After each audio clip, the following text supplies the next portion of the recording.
The room was filled with quiet reverence. Soft footsteps echoed across the polished floor, as leaders, clergy, and guests stood in respectful silence. Cameras were ready. Every movement mattered. This wasn't just another meeting. It was a moment meant to be remembered. Jonathan Roumie stepped forward, calm, composed, respectful. He smiled gently and extended his hand. And then, it happened. Pope Leo XIV didn't take it. For a split second, time felt strange, like it slowed down just enough for everyone to notice. The hand remained there, suspended in the air, caught between intention and rejection. No words were spoken. No one laughed. No one moved. The silence wasn't awkward at first. It was heavy. Jonathan's expression didn't change much, but his eyes did. Not shock, not offense. Just a flicker of uncertainty that disappeared as quickly as it came. Still, the moment lingered. Cameras kept rolling. People exchanged glances, wondering if they had just witnessed something they weren't supposed to. Was it protocol? Was it a mistake? Was it intentional? No one knew. Pope Leo XIV stood perfectly calm. No hesitation. No apology. No explanation. Just stillness. That stillness spoke louder than words. Jonathan slowly lowered his hand, maintaining his composure, his posture, respectful, his face neutral, as if this moment, however unexpected, was still sacred. But inside the room, something had shifted. You could feel it. What was meant to be a simple greeting had turned into something else entirely, a question without an answer. A pause that demanded meaning. Why would the Pope refuse a handshake, especially on a first-ever meeting? Why here? Why now? The air felt tighter. Everyone waited for the next move. Because moments like this don't happen by accident.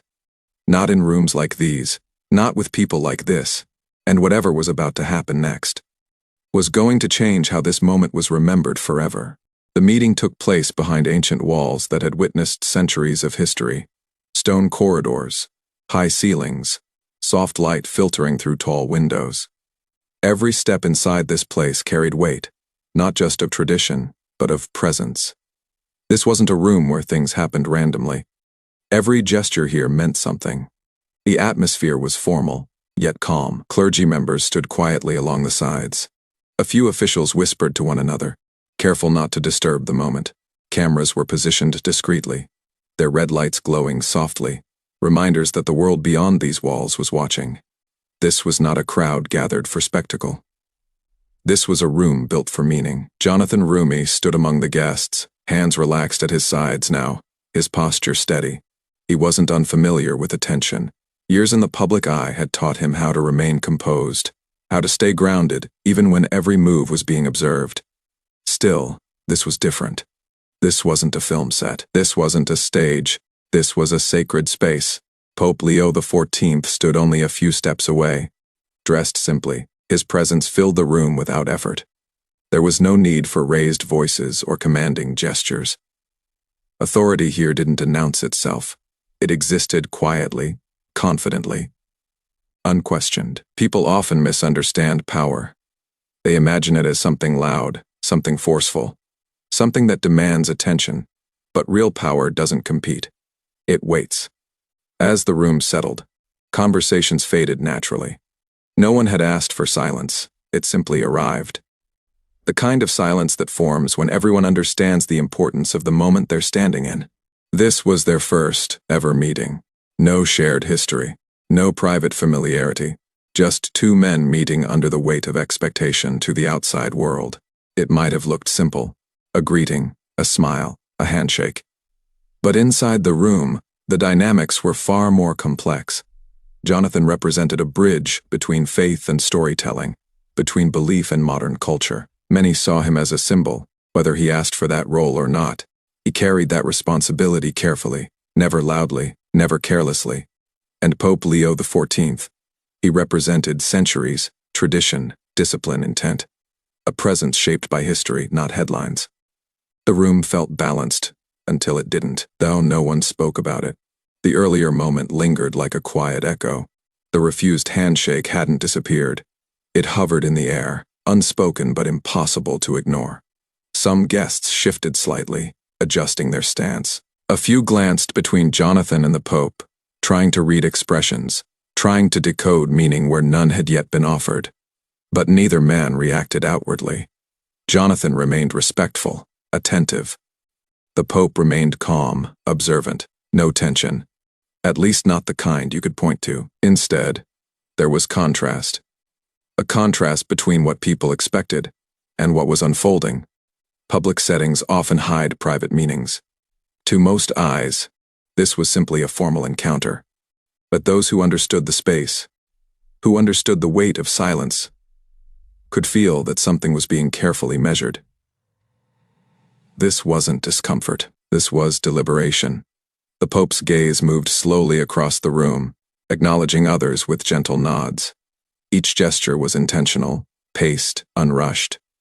When his attention returned to Jonathan, it lingered just a moment, longer than expected.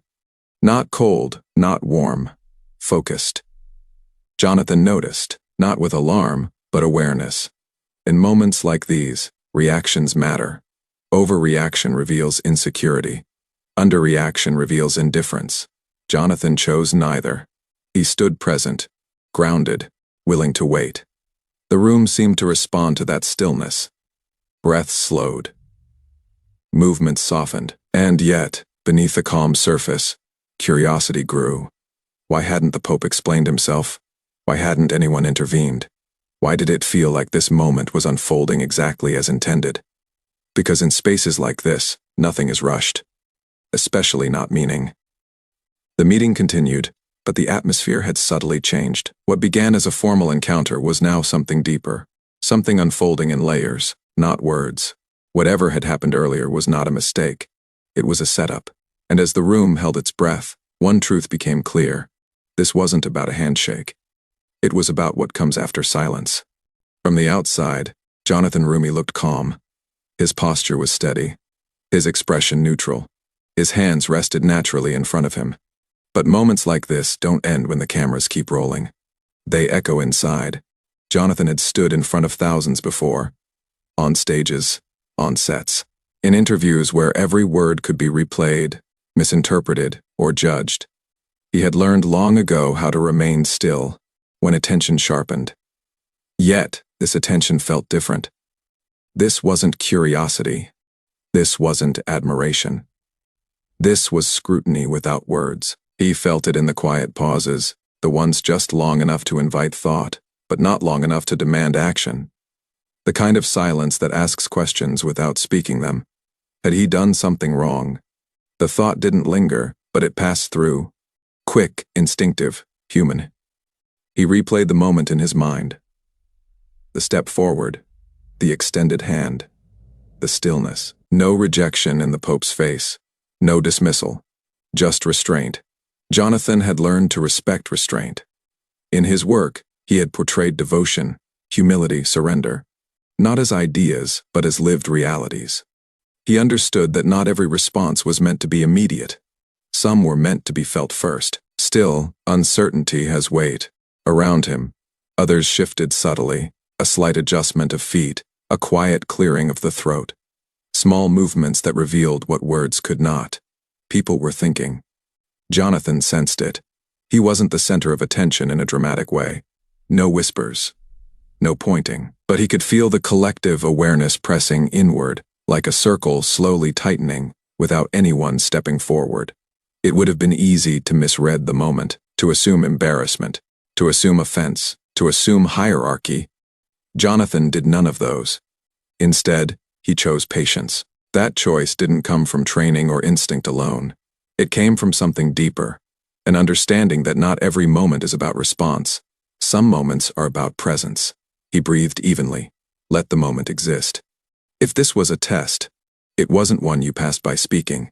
It was one you passed by listening. Across the room, the Pope continued to engage with others. Brief acknowledgments, quiet gestures.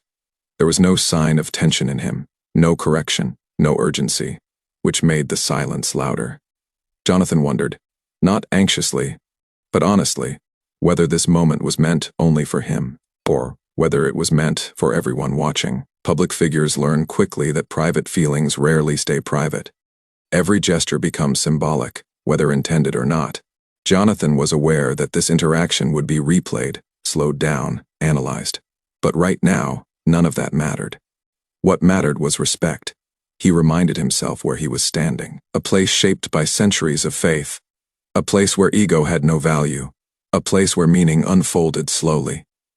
Jonathan lowered his gaze slightly, not in submission, but in acknowledgement. A quiet signal that he was present, attentive, open. The tension didn't disappear, but it changed shape. It became reflective. Observers might have assumed discomfort, but what Jonathan felt wasn't discomfort. It was awareness. The awareness that moments like this are rarely about what they appear to be. Sometimes, they are mirrors.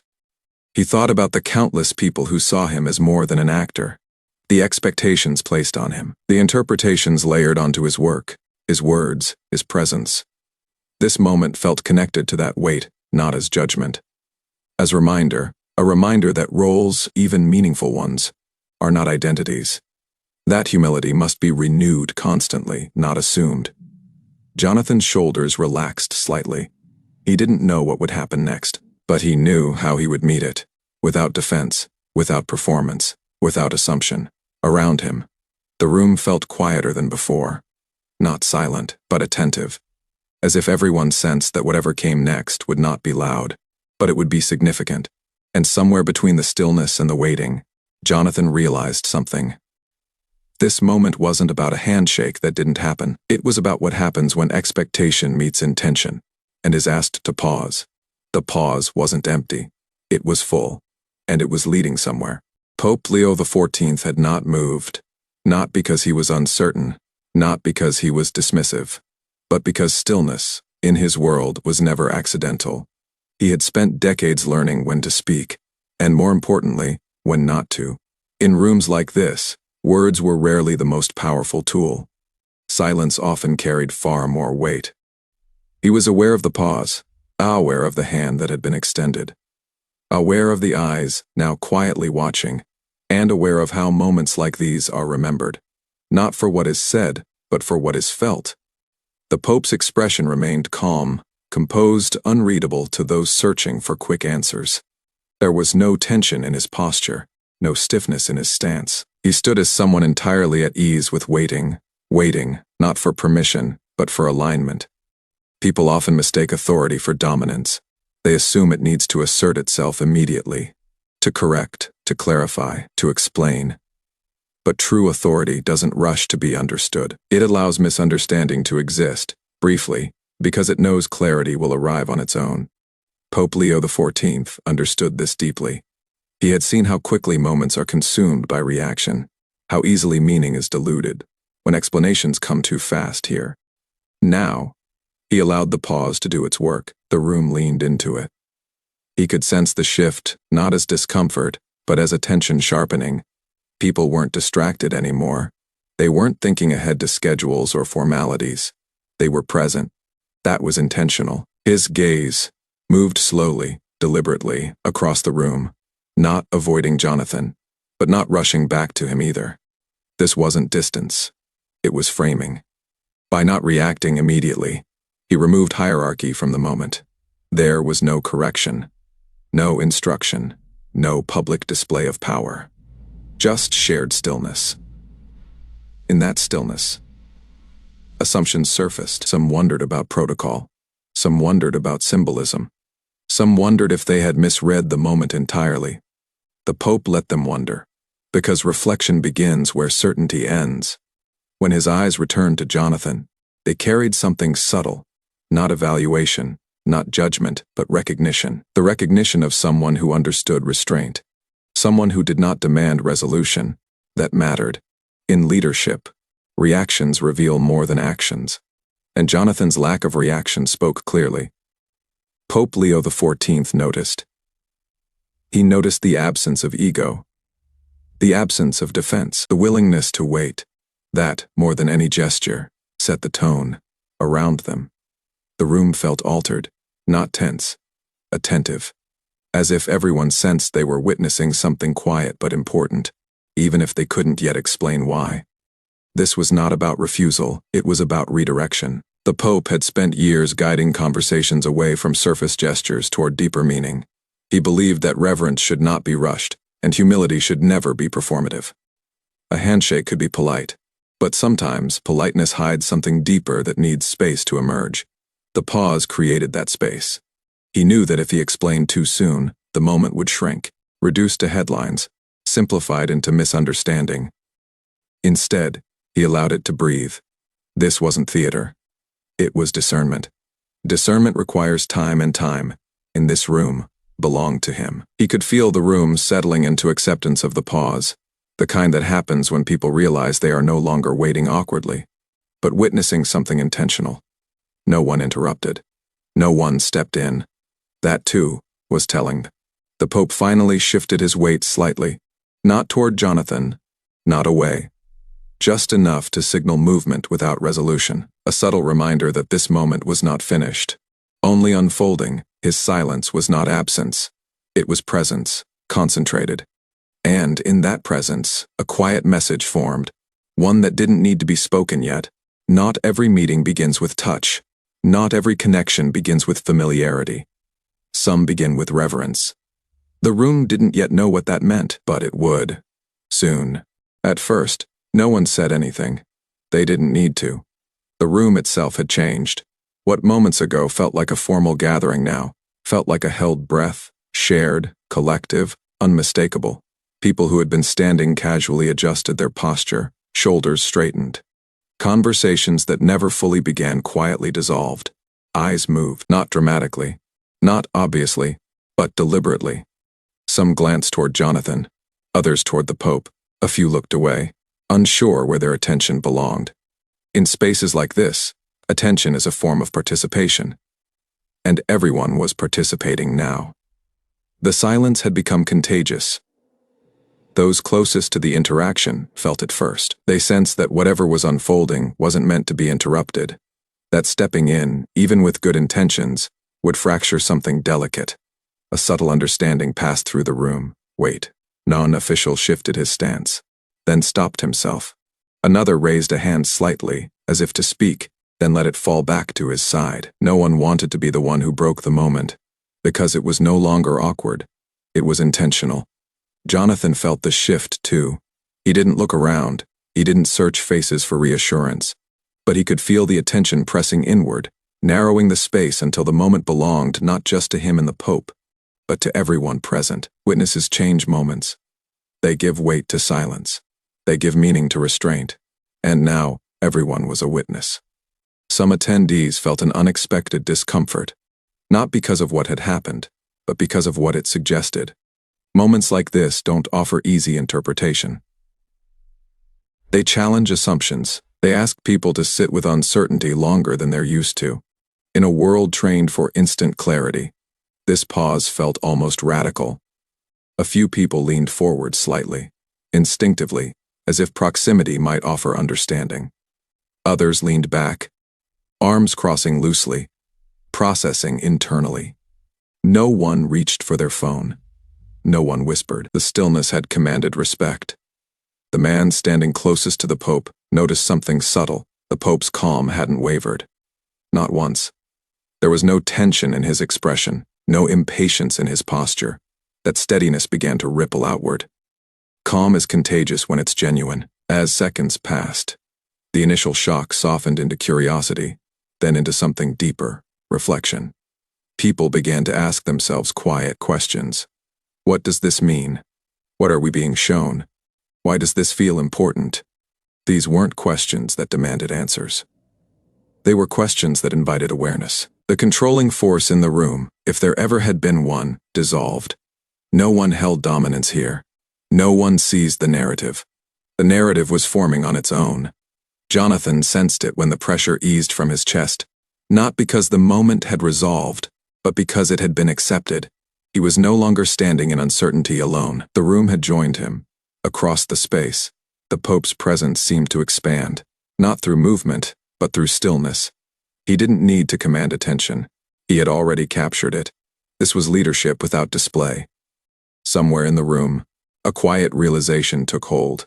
Whatever happened next would not be loud, wouldn't be dramatic in the way people expected. It would be meaningful, and meaning requires witnesses. People began to notice details they might have missed before. The way Jonathan's hands remained relaxed, the way the Pope's gaze never rushed, the way no one felt the need to intervene. This wasn't discomfort, it was alignment. The silence had become a shared agreement that something was unfolding at its own pace, and everyone present was responsible for honoring it. Even the air felt different, heavier perhaps, but not oppressive, more like the weight of attention settling evenly across the room. One woman near the back exhaled softly, realizing she had been holding her breath. Another attendee nodded almost imperceptibly, as if acknowledging a truth he couldn't yet name. These small reactions mattered. They signaled that the moment had moved beyond two individuals. It now belonged to the collective. Jonathan lifted his eyes slightly, not toward the crowd, but toward the Pope. Not seeking resolution, simply present. The Pope noticed, the room noticed. And in that shared awareness, a subtle understanding emerged. This was no longer about what had not happened, it was about what was being prepared. Because moments that gather this much attention, this much silence, this much witness, do not end quietly. They transition. And whatever came next would not need explanation. It would explain itself.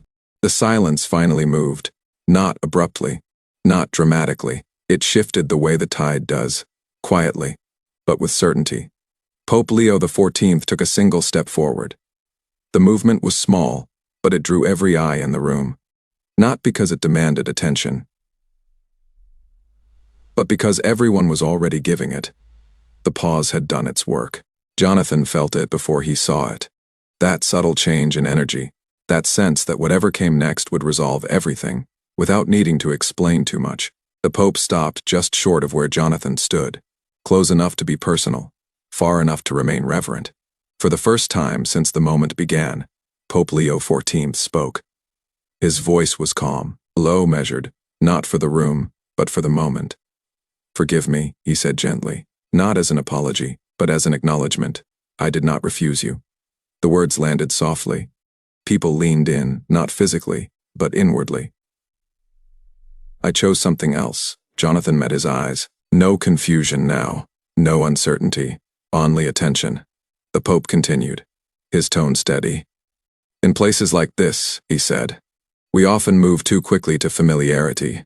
We reach for gestures before we understand the meaning behind them." He paused, just long enough for the words to settle. Then, instead of extending his hand, Pope Leo XIV placed his right hand gently over his own chest. A gesture older than protocol, older than custom. A gesture of humility. "Before we greet one another as men," he said quietly, "we acknowledge one another as servants." The room seemed to exhale all at once. Jonathan felt a warmth rise in his chest. Not pride, not relief, but recognition. This wasn't correction. It wasn't refusal. It was invitation. Without hesitation, Jonathan mirrored the gesture. Hand over heart. No cameras clicking loudly.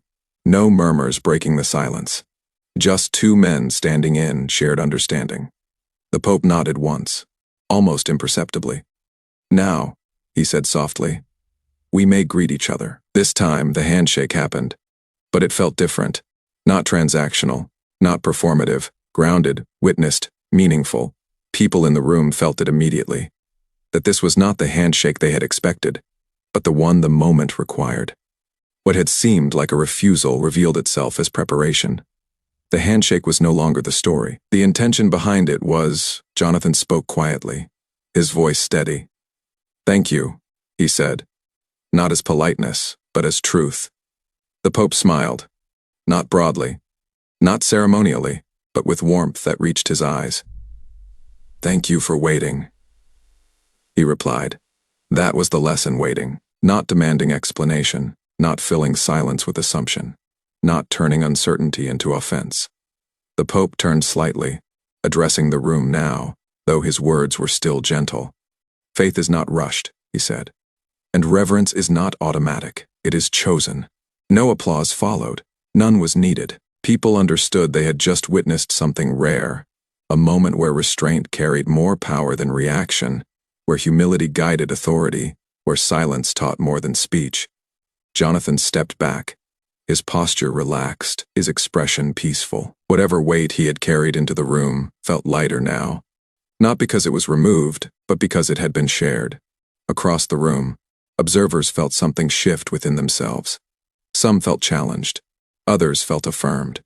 Many felt reminded. This wasn't about status. It wasn't about roles. It wasn't even about a handshake. It was about how we enter sacred moments, and whether we allow them to shape us before we act. The Pope moved on to greet others, but the room did not return to its earlier rhythm.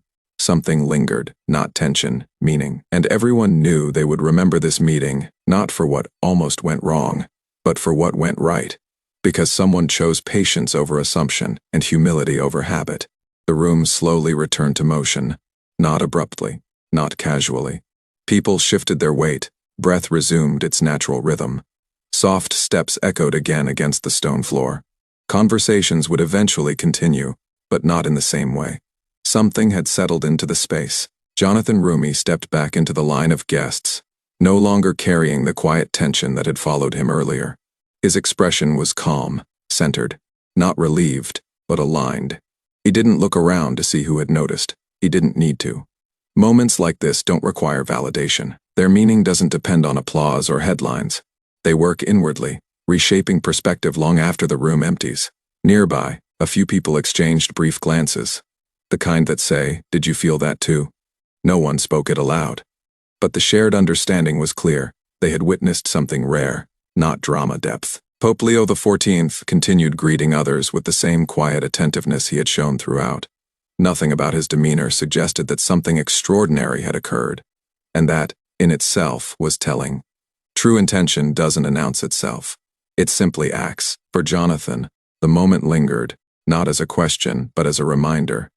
A reminder that meaning often arrives wrapped in patience, that not every silence needs to be filled, that humility, when chosen willingly, becomes a strength.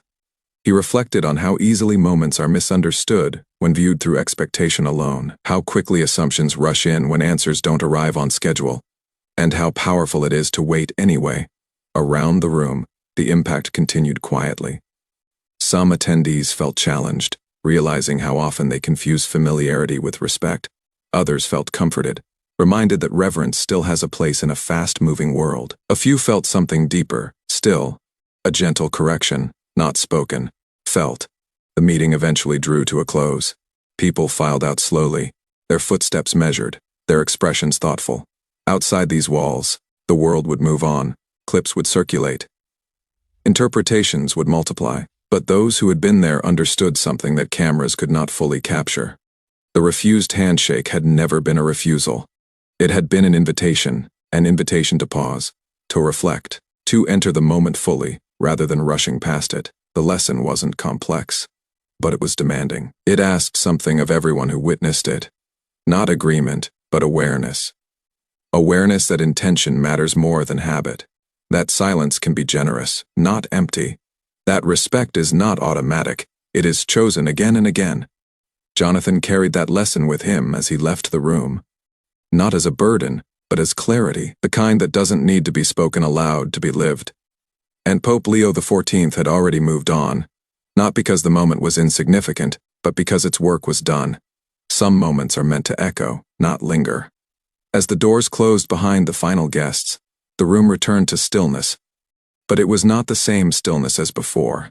This one was full of reflection, full of meaning, full of reminder. That strength does not always announce itself. That humility often speaks last, and that sometimes, the most powerful gesture is the one that waits.